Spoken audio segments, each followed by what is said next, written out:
Oke guys, mari kita lanjutkan bacaan kita. Masih tentang karya seni gereja, masih tentang ikon ya atau icon. Jadi jelaslah ikon itu bukan berhala yang dilarang dalam Keluaran 20 ayat 3 sampai 5. Karena ikon itu bukan patung yang juga dilarang oleh gereja ortodoks. Dan itu bukan gambar Allah, serta itu bukan dianggap sebagai Allah, maupun diberi bakti sebagai Allah. Sebagai patung kerubim dan gambar-gambar kerubim yang ada di bait Allah itu bukan berhala, serta diperintahkan oleh Tuhan untuk membuatnya, serta tak dilarang. Dalam Keluaran 25 ayat 18 dan lain-lain ya.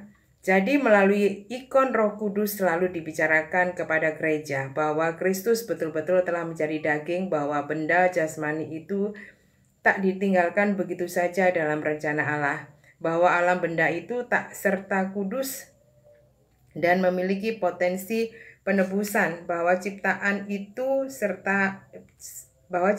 dapat memancarkan kekudusan Tuhan, bahwa hidup Kristen kita ini selalu mengarah kepada masa eskatologis. Atas dasar inilah gereja tak takut-takut menggunakan unsur-unsur dalam ciptaan ini dalam penyembahannya, misalnya wangi-wangian seperti dupa, minyak wangi, bunga, benda cair, air, anggur, minyak, benda padat, roti, dan benda-benda padat lainnya, sehingga melalui gereja alam benda diberi kesempatan dan kemampuan untuk menyembah Allah dan memuliakannya, serta ikut ambil bagian dalam hal-hal yang rohani. Sehingga tak ada dualisme dalam hidup, serta tak ada dikotomi antara yang tubuh dan roh atau jiwa. Jelaslah tak ada magis ataupun tahayul dalam teologi semacam ini. Ikon bukanlah jimat atau benda keramat.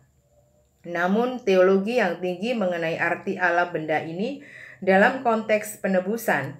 Tiadanya dikotomi antara alam benda dan alam rohani sebagai akibat langsung dari inkarnasi Kristus yang telah mempersatukan dunia dan surga, serta yang telah merobohkan tembok keduanya.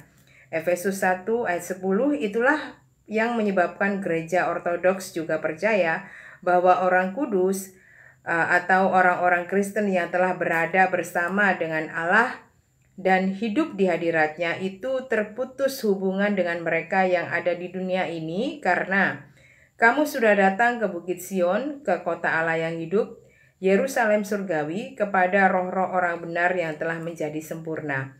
Ibrani 12 ayat 22 hingga 23. Dan hubungan dipelihara dengan saling mohon doa dan mendoakan, karena mereka dan kita adalah sama-sama anggota tubuh Kristus, yang satu yang hidup di dalam Roh Kudus yang sama. Guys, kita akan membaca tentang pengajaran